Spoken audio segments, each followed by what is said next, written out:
વચ્ચે જ્યારે બીજી લાઈન છે તો એક લાઈનમાં આપણે વાત કરીએ કે સરગવાનું એવું લગાવેલું હતું, જ્યારે બીજી લાઈનની વાત કરીએ કે બે આંબાની વચ્ચેની બીજી લાઈન, તો એની અંદર લાગેલી છે લીંબુડી, આપણે છે બનાના અને કેશ્યુ એટલે કે કાજુ, અને એમની વચ્ચેનો જે એરિયા છે એની અંદર પણ શાકભાજીમાં ભીંડું છે, ગુવાર છે, મરચી છે, અને બીજો એરિયા જે ખાલી છે એની અંદર પણ આપણે ઘાસ સારો બુલેટ જે ઘાસ આવે તે લગાવેલું છે. અને અત્યારે લીંબુની વાત કરીએ તો લીંબુની સિઝન છે અને સારા એવા લીંબુ પણ લાગેલા છે. શું ભાવ રહે છે લીંબુ?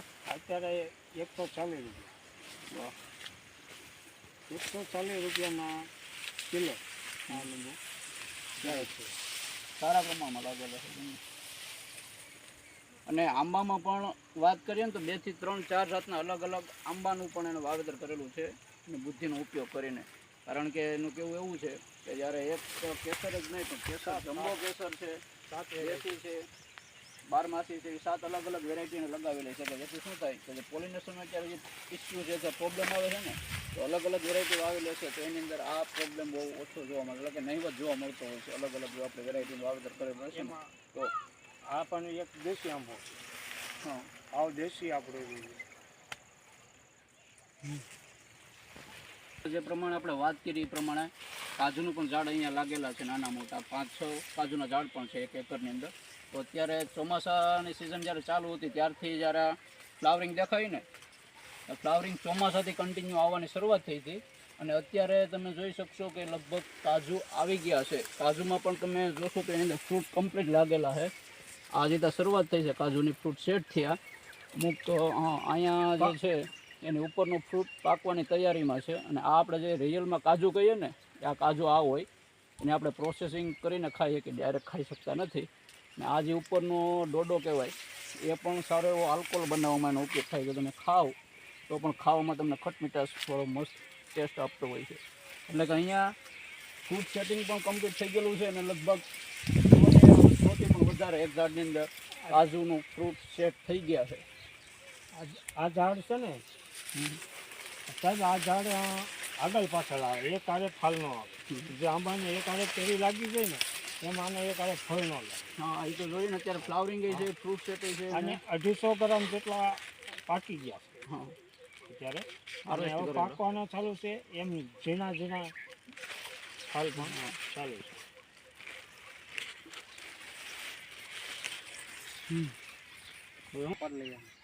આડો ને ભાઈ ઊભો ને ખાલી એમને 65% તો વિડીયો છે, 500 સેકન્ડ એટલે આમાં હાલતા નહીં. હા, હાલો હમણાં આવડા ખોટ નો દેખાય માં દેખાય એવું રહેતું ગમે. લઈ જતો ઈ તોડે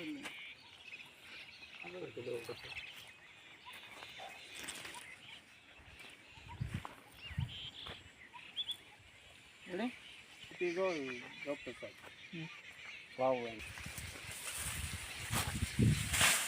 ક્યાં મુશ્કેલ કહેવાય ડોક્ટર સાહેબ સીસીના ફોટોડા બોલી દો પાછા ચોમાને થોડું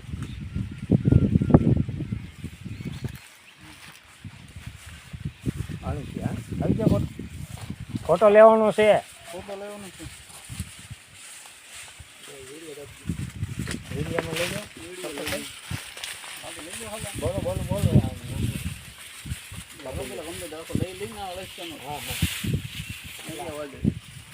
આ પંચતરી મોડેલનો જે મુખ્ય હેતુ એવો છે કે ખેડૂતને બને ત્યાં સુધી મહેનત ઓછી થાય, એટલે કે ખર્ચો જેનાથી ઓછો આવે. કારણ કે મલ્ચ લગાવેલું હોય તો એનાથી જે નિંદામણ હોય નિંદામણ ઓછું થશે. આ ઉપરાંત જ્યારે જગ્યા વધતી નથી એટલે આપણે બીજા પાકો લગાવેલા હોય તો એની અંદર પણ ખર્ચનું નિયંત્રણ થતું હોય અને ખેડૂતને કન્ટિન્યુઅસ આવક રહેતી હોય. તો આ ખર્ચો ઓછો કરવા માટે પણ ખેડૂતે વર્મી કમ્પોસ્ટ એટલે કે વર્મી બેડ લગાવેલા છે. એની અંદર જે આપણે અળસિયાની મુખ્ય જાત છે ઈસીના ફોયટીડા, કે જે વધારે સારી એવી ઝડપથી આ ક્રિયા કરતું હોય, તો એ પણ બેડ લગાવેલા છે. અને પોતાની રીતથી તૈયાર કરેલું ખાતર અને છાણિયું ખાતર પણ છે અને વર્મી બેડમાં તૈયાર થતું વર્મી કમ્પોસ્ટ પણ છે. આ ઉપરાંત એઝોલા બેડ પણ લગાવેલું છે કે જેને ઉપયોગ કરી અને જે બીજા કોઈ પણ ઓર્ગેનિક ખાતર સિવાય બીજો કોઈ ખાતરનો ઉપયોગ કરતા નથી કે જેથી ખર્ચો ઓછો થયો છે. અને આપણે વાત કરીએ ને તો કે વર્ષ દરમિયાન લગભગ ઘણા પાકોનું એણે ઉત્પાદન લઈ અને વેચાણ કર્યું છે કે જેથી એને ખૂબ જ સારો એવો ફાયદો થયો છે. તો આ બાબતે તમારું શું કહેવું છે વિનુભાઈ? આપણે જે વધારાનો કચરો હોય એટલે આપણે ખેડૂત હળગાવી દેતા હોય એ કચરોનો આમાં ઉપયોગ કરવાનો, એનું જ આ ખાતર બને. સાચી વાત. એટલે આના બહુ ફાયદો થાય. કચરો પાંદડાનો જે ખાતર બને એમાં પહેલો તો બિયારો જ ન હોય ઘાસચારાનો, અને બીજો નંબરમાં અળસિયા એનાથી વધારે ખાતર બનાવી શકે છે. એટલે આપણે દેશી જાત છે એની કરતાં જાત છે આ એસીના જાત છે ફોઈટી વધારે બનાવી છે. એ ઝડપથી ને વધારે ઉત્પાદન આપે. આ જે છે એ કાર્બન ખાવાવાળા છે, અને આપણા જે છે ને એ માટી ખાવાવાળા છે અળસિયા. તો બસ આપને માહિતી પૂરી પાડીએ, અને આમાંથી જે પણ ખેડૂત કંઈ સમજી શકે કે એનું અમલીકરણ કરી શકે કે ખેડૂતને સારો એવો ફાયદો થાય. શું કેવું છે તમારું? આ બરાબર આ કર્યા જેવું છે ખેડૂતને. કારણ કે અત્યારે વાત કરીએ ને તો કે તાપમાન છેલ્લા 2 વર્ષથી 40 ડિગ્રી 45 ડિગ્રી, અમુક સિટીની અંદર 45 ડિગ્રીથી પણ વધારે તાપમાન જતું રહ્યું.